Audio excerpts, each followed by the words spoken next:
If you're an environment minister meeting this week in France, whatever you do, don't say the two C words. But in Colombia, talking climate change is the whole point. We are facing a new order, a global new order, so we need to be ready. I'm Carolyn Beeler. We will have more on the continuing tussle over climate change. Plus, Cameroon's separatist violence has been especially traumatic for girls. I saw girls who have forgotten how to play. Girls who jump at the sound of a door slamming because it sounds like a gunshot. Also, Estonians are looking at the world right now and realizing that their future safety depends on drones. We drive those drones to the front lines and we spend time with the soldiers because we need to understand what problems they have, how we can help them fix those. Plus, new music from Brazil, all ahead on The World.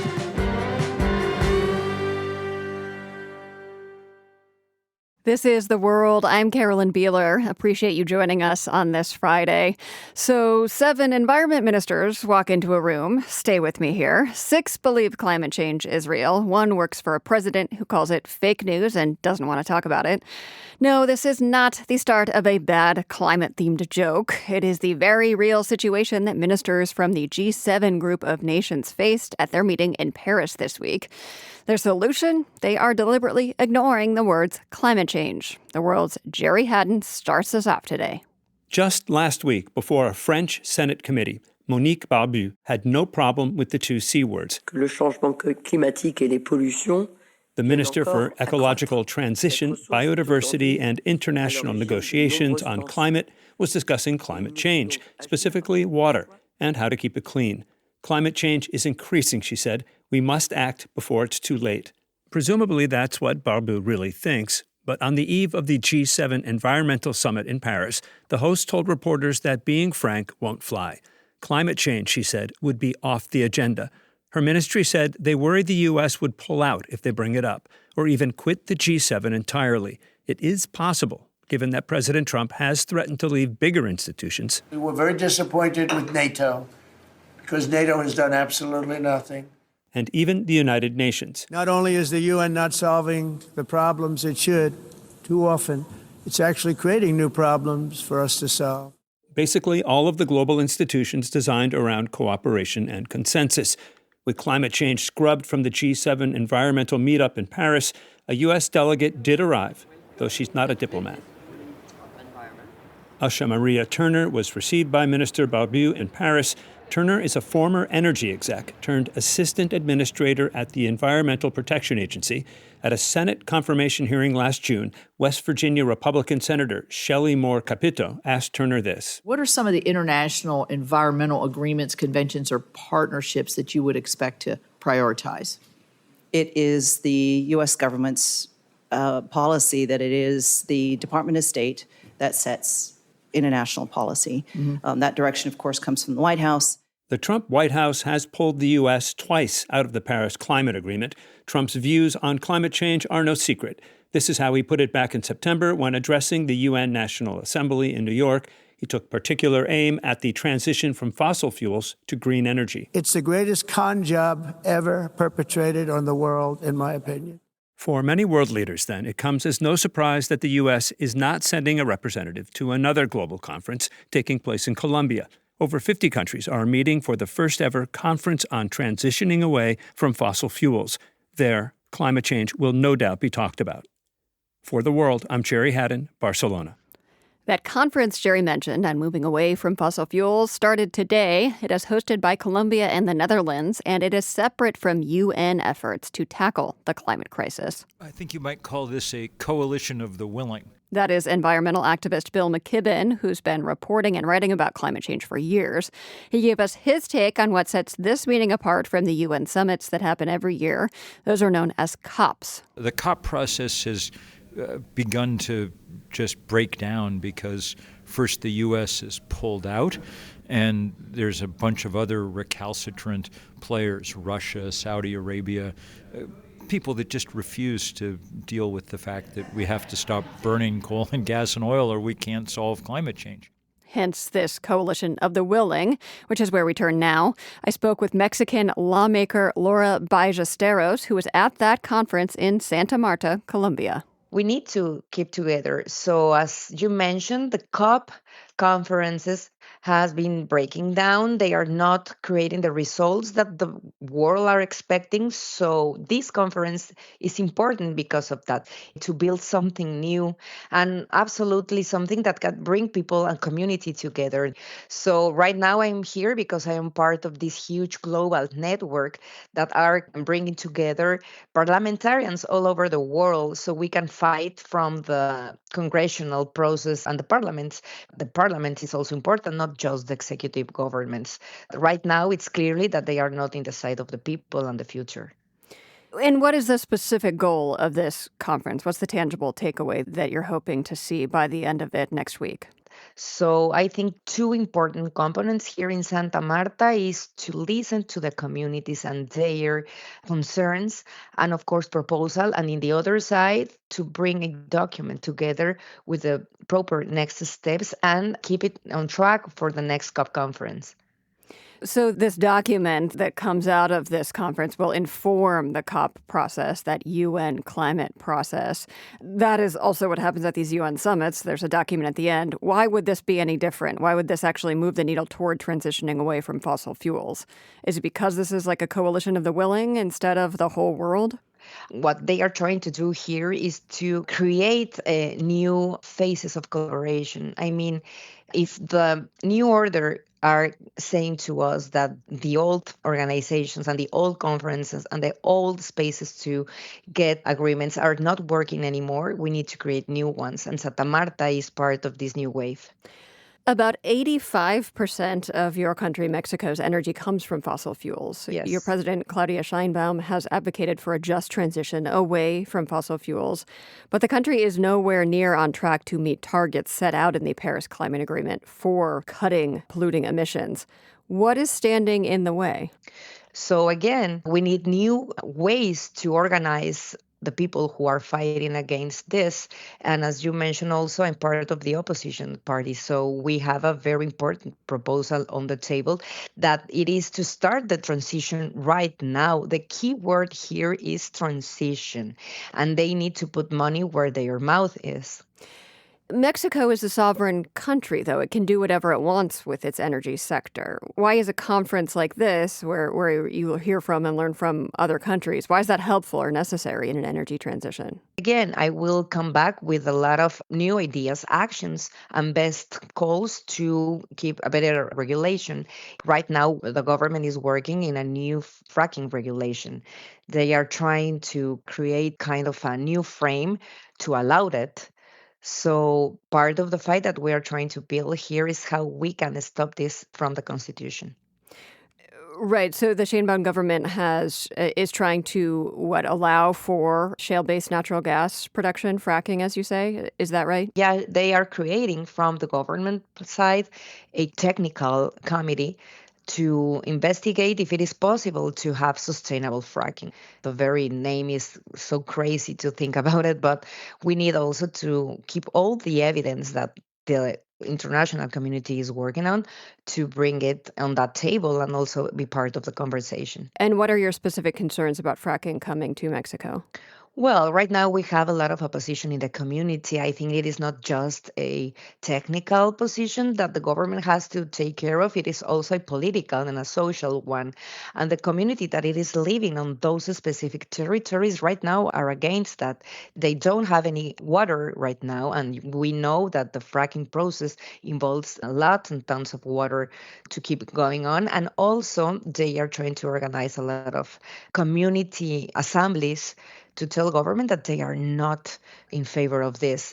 Fracking can also contaminate groundwater supplies, which would make a lack of drinking water worse. With a lot of chemicals, yes. So are folks opposing fracking because of concerns about local environmental contamination, or is there a concern about the government saying it wants to move away from fossil fuels, but also trying to open up this new extraction method? I think it's in both ways. I mean, we need to hear from the people and be very careful about their needs. Last week, I received some part of these communities that are against the fracking processes, and they told us with this really vocal way to speak that if Mexico can allow fracking on their territories, they are going to die. As simple as that. So there's a lot of concern there. Absolutely. But the Mexican government has such a large hand in extraction in the country. It has a near total monopoly on the domestic fossil fuel and electricity industries. How realistic is it, and what would need to happen for a transition away from fossil fuels in Mexico when the government is so entwined with extraction? Yeah, I think that when we have this kind of scenarios in front of us, this is exactly the moment that you have to be against it. So that's the reason why, again, we need to build a new kind of sales of organizations, international ones, community and local ones, to be part of this discussion and fight against it. What would the Sheinbaum government say about what they are doing to move toward renewable energy? As you may know, our president, Sheinbaum, she is very, very into the green agenda. She's a scientist of the environment. She studied in the United States. I mean, she understands a lot about what we are talking about. They have a very important program for the energy transition in our country. The big problem is that they are not investing on that. They are not putting the money where their mouth is. So when you don't see the money where the plans are, it is because they don't have political will. So part of the problem, in my understanding, is they have a lot of pressure from the private sector and also from the United States. So this is a very key moment for them to start working on what they are saying and also on what they are propose for the people.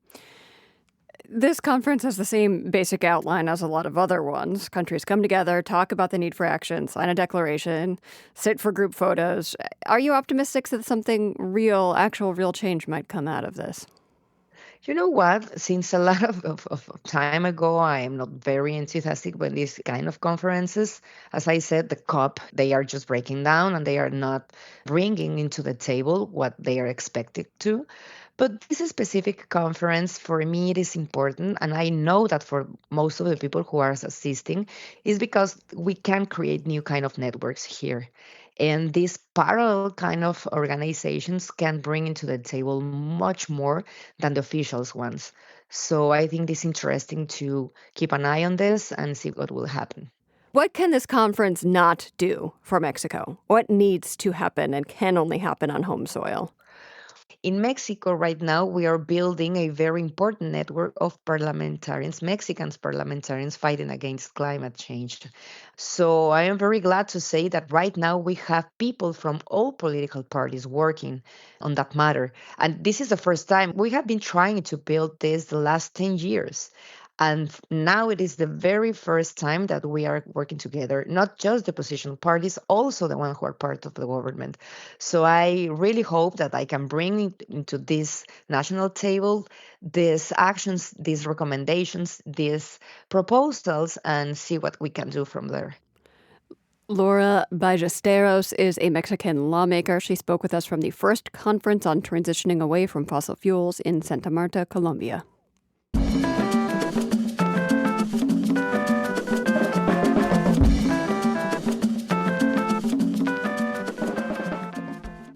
This is The World. I'm Carolyn Beeler. We go now to West Africa, Cameroon to be specific. It is a country with two official languages, French and English, and identities based on which language you speak. For nearly a decade, there's been a fight for control of the country's two English-speaking regions. The separatist violence has killed thousands, displaced hundreds of thousands, and the UN reports disrupted the education of some 250,000 children. The International Rescue Committee has warned that girls are especially impacted as hidden victims of the conflict. Antoinette Chibi leads the IRC's teams in Cameroon and the Central African Republic. She spoke with me earlier from Cameroon's northwest region. We're facing a social-political crisis that is rooted in the history and identity of people living in this region. So this conflict is often called the Anglophone crisis. So there are separatists fighting for control against the government for the two Anglophone regions in majority French-speaking Cameroon. That's correct. And then there's a separate conflict in a different region called the Far North, and that is spurred by militant groups including Boko Haram, correct? So two separate conflicts here? Yes, the conflict in the Far North is driven by the spillover of the Lake Chad Basin crisis, where non-state armed groups stormed into Cameroon. So is the Islamic State in West Africa, ISWAP, and Boko Haram. And so you are in the capital of one of the English-speaking regions, and you just returned from a conflict area outside of the capital. What were conditions like there? Was there active fighting, or people were displaced from previous fighting? We went to visit one of our communities of internal displaced people. So people there are perpetual wanderers. So they flee into the bush or forest when fighting breaks out, and they live there for a couple of weeks, and then they return to find their homes looted or burned, or they have to uproot themselves and their family to other communities. And that's where we were in Tingo. So are there options for people to flee outside of these regions, or are they all displaced internally within these two areas where there's a lot of fighting? It depends. You have families that will actually uproot themselves out of the region entirely. You'll find a lot in suburban areas in Yaoundé and Douala and Bafoussam in the western and central regions of Cameroon. And others are displaced within the same regions, but in other subdivisions. Your organization says that more than 4,000 schools are not operating in conflict areas in Cameroon because of the conflict. What is happening to those kids who used to go to those schools? I want to tell you about a 12-year-old girl I met recently in the far north. Her name is Amina, and her story is similar to most girls, even in the northwest, southwest. So 2 years ago, her school was attacked and burned. And today, instead of carrying a backpack and learning math, literacy at school, she spends her day carrying heavy water containers or searching for firewood to sell. So every day, Amina is not in school. She's at a higher risk of being married off just so her family can have one less mouth to feed. Your work focuses especially on young girls because they are more vulnerable when they are out of school. Is arranged or early marriage the biggest vulnerability there that these girls face? Those girls, and they're not the only vulnerables. You have households that are headed by children, but our programs has a definite focus on girls because of the multi-sectoral vulnerabilities that they face. So with our program, we are creating safe space for them where they can receive psychosocial support, for example. So you can learn to read, for example, if you are still processing the sound of gunfire. So what does school look like for these kids? I think you said there's accelerated programs, there's kind of informal programs. So does this look different than going to a schoolroom and getting a lesson from a teacher? We try as much as possible to integrate these interventions within already existing settings. But as you know, 4,000 schools have closed in conflict areas in Cameroon. So when there's no school, we will create those temporary learning spaces where children can grow and learn. We also ensure that we are not just learning them the ABCs. It's also about social and emotional learning. So we train teachers not just to teach them math, but to recognize the signs of trauma. As you said, you can't learn to read if you're still processing the sound of gunfire. Indeed. As you mentioned, the conflict in Cameroon is not one of the conflicts that is topping headlines these days. What are you seeing in your visits of the day-to-day impacts of this instability in Cameroon that you think it's important for us to know? Well, right now, an IDP or a refugee, whether girl or men or women in the far north or the northwest of Cameroon, they're facing what I call a triple threat. The first one is physical. So a girl is at risk of being kidnapped when she's going out to fetch water for her family. The other threat is economical. So when families lose everything, then their daughters are often the first to be pulled out from school to help at home, or heartbreakingly to be married off to reduce the family's financial burden. And then the last one is the invisible one, the trauma. For example, in Tingo yesterday and Abonga the day prior, I saw girls who have forgotten how to play, girls who jump at the sound of a door slamming because it sounds like a gunshot. So this is the price that those children pay day to day while the world is moving ahead. The invisible trauma, you said. Correct. The international community has looked away. Antoinette, where you're based in the capital of the Northwest region in Cameroon, what is daily life like there right now? Is there fighting? In the capital is peaceful. That's where all the institutions are. And that's why our team, our office in the capital is just for coordination. The majority of our team is based in the conflict-affected regions of the Northwest, Southwest, and Far North. What are the challenges that you personally are facing in addressing the challenges of those across the country who have been displaced or affected by violence? With the current environment, resources are scarce, so reduction of funding is affecting our ability to do more. That's why we're maximizing the resources that we currently have to ensure that we continue to reach our clients. That's our mission. And also what's going on around the world, the reality of the conflict that is elsewhere, for example, in the Middle East, has increased the cost of living for most of our communities. So conflicts elsewhere are also impacting folks in the middle of these conflicts, driving up the cost of living in a way they can't afford. Indeed. The fuel shortage has driven up the cost of everything, from the truck that delivers school supplies to the very food the children eat. We are seeing a massive spike in the cost of living that acts as a cost of learning tax, for example. Last month, in the Far North, where families are already on the brink, this inflation was the final nudge for some of them to take their children out of school. And yeah, we definitely see that happening in our communities. Antoinette Chibi leads the International Rescue Committee teams in Cameroon and the Central African Republic.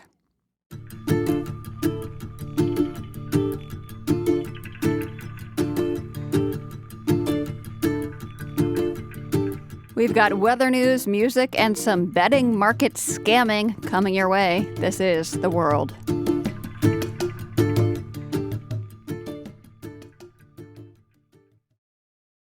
This is The World. I'm Carolyn Beeler. You know about tornadoes, hurricanes, and hailstorms. You can add rain bombs to that list of destructive weather events. A rain bomb is an enormous amount of rain dumped practically all at once by hurricane-force winds blowing directly into the ground. They can be deadly. 5 people were killed and 140 people injured when a rain bomb hit a music festival in Belgium in 2011. That's described in the new TV special from Nova called Rain Bombs. Out of nowhere, the skies darken. The powerful winds gust to over 80 miles per hour. Please exit the tent. Stages collapse. Very quickly, within a couple of minutes, it became probably the heaviest rain I'd ever seen. Sue Vandenhever is featured in the documentary. She's an atmospheric scientist at Colorado State University and joins us now. Sue, tell me more about what a rain bomb is.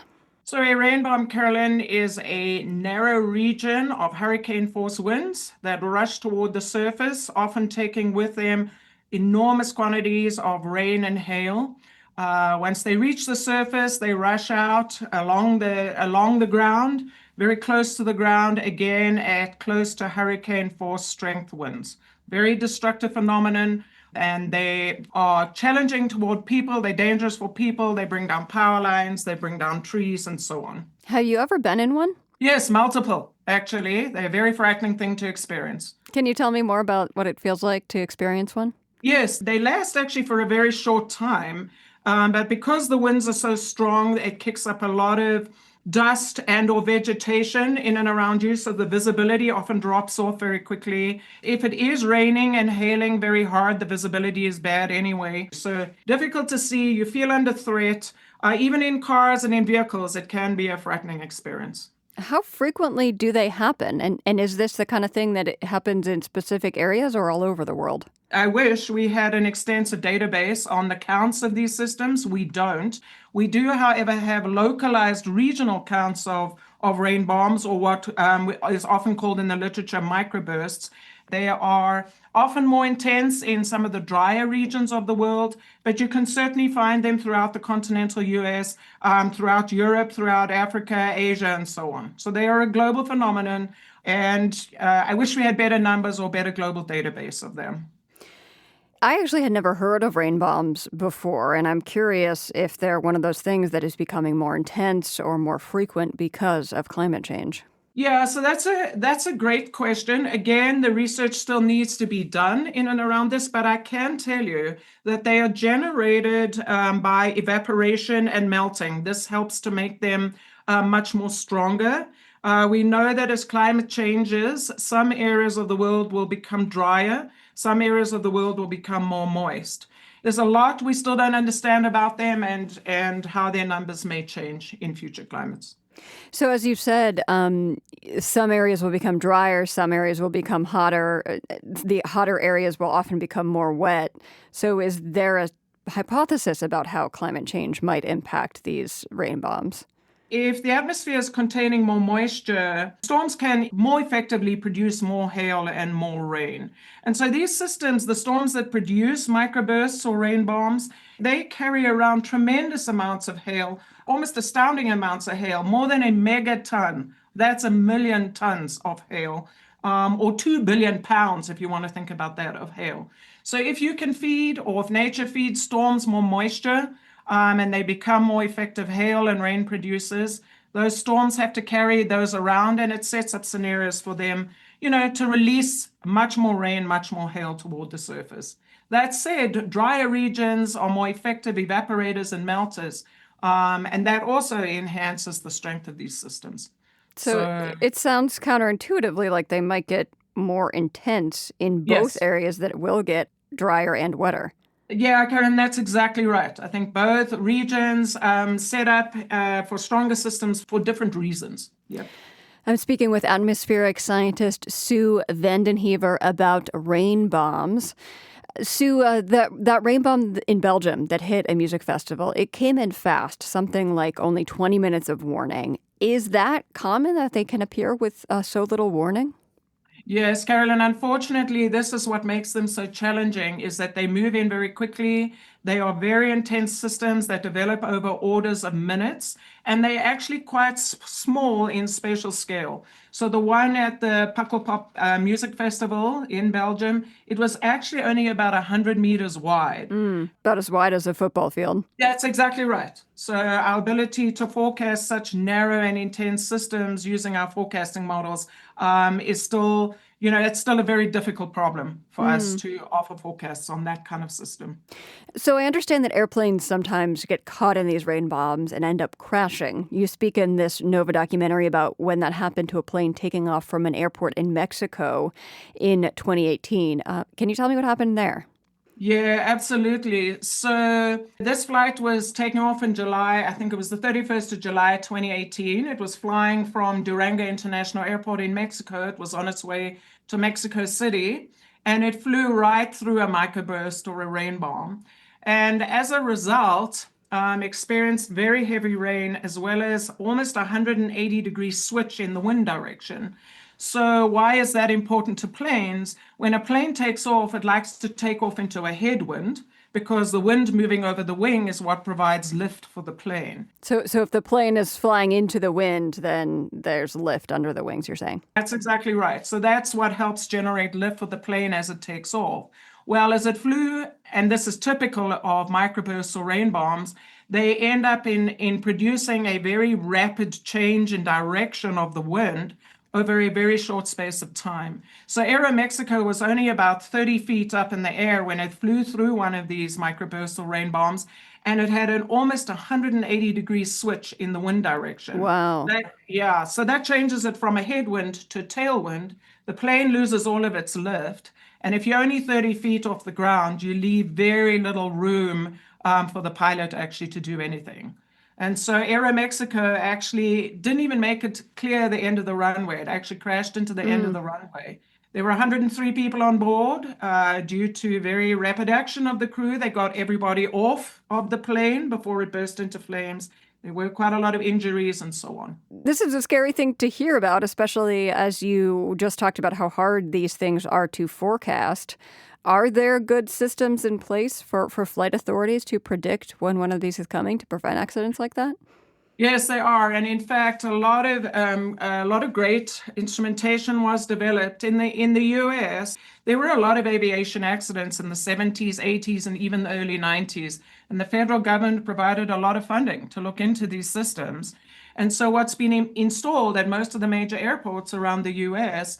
are Doppler radars. These allow us to get a better sense of how the wind's changing near the surface and off the surface, and then around all of the runways. At many of the main airports, they have these anemometers scattered all around the runways. Anemometers measure winds? Anemometers measure winds, and so these are low-level winds, right? They're giving us indication of changes in wind speed and direction right near the surface.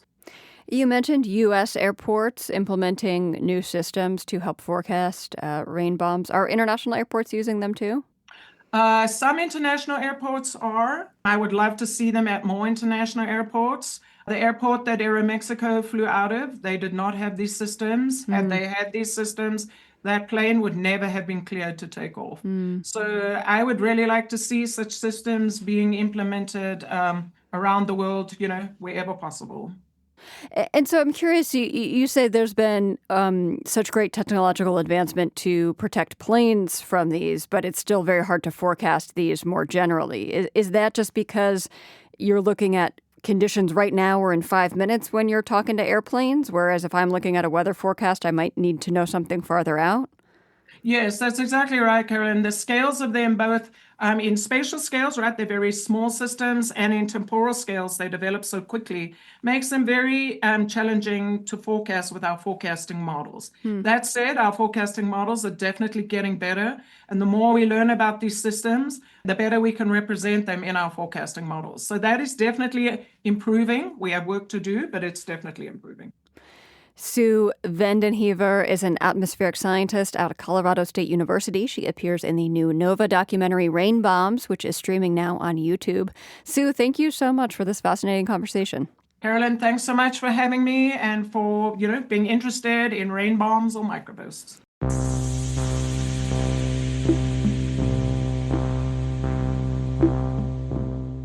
Drones in recent years have become an important weapon of war. The Ukrainian experience in particular has shown that smaller, more agile drones are especially useful.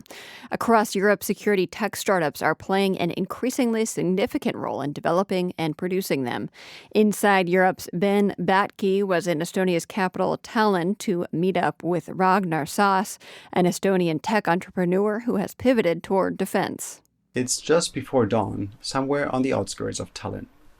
Estonian entrepreneur Ragnar Saas and a team of drivers are walking to a parking lot where around half a dozen trucks painted black and khaki are ready for departure. Go.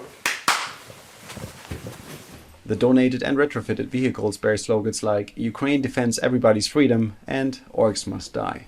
The trunks are filled with drones, electronic warfare equipment, batteries, night vision cameras and mud tires. Saas is the man behind the convoys.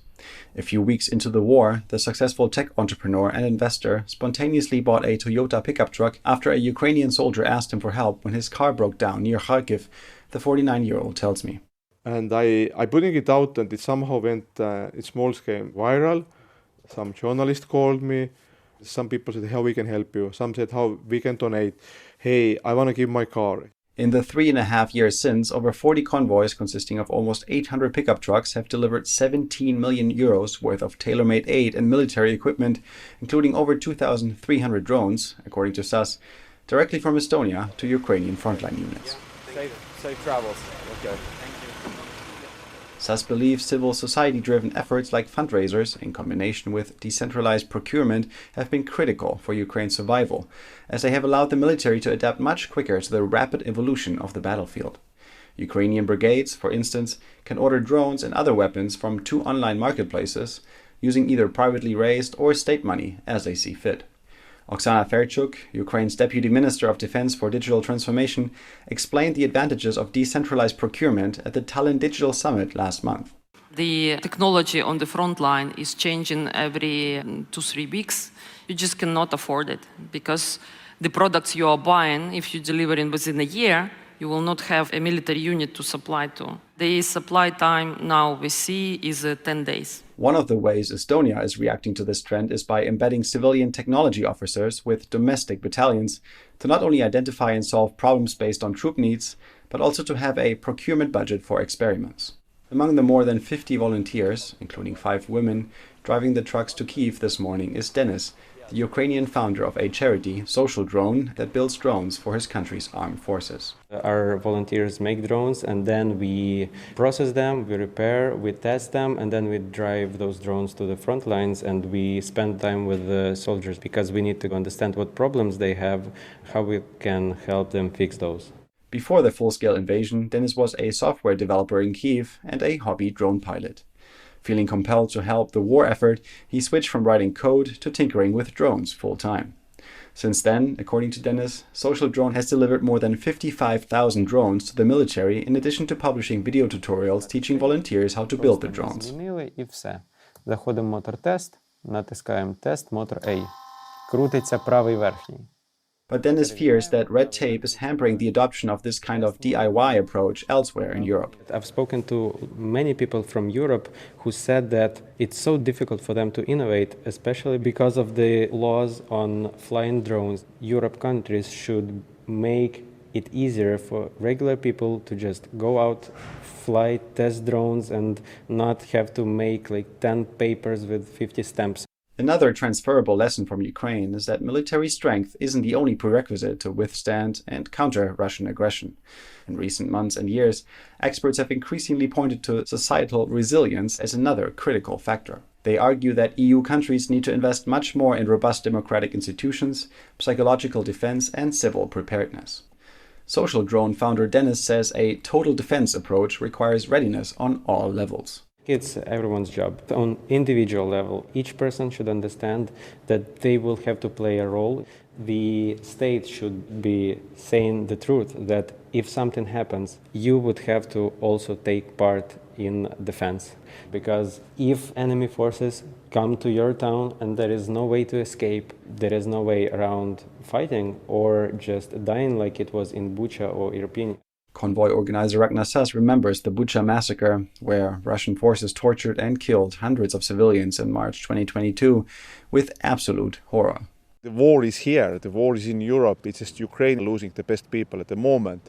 So we know that this is our war to be sure that Russia would never end up here.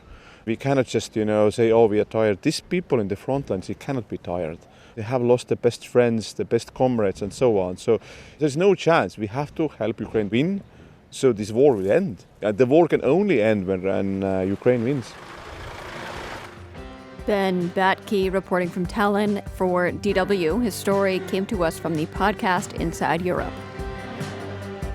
The World is produced by GBH and PRX, broadcasting weekdays from the Nan and Bill Harris studio in Boston. Find us online anytime at theworld.org. I'm Carolyn Beeler. Join us right back here tomorrow.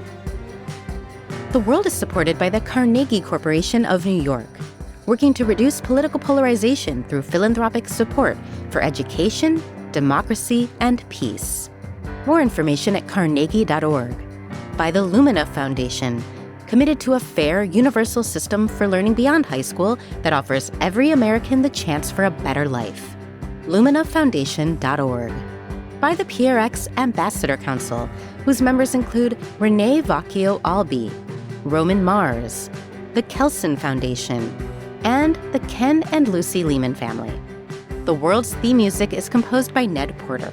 The World is a co-production of GBH Boston and PRX.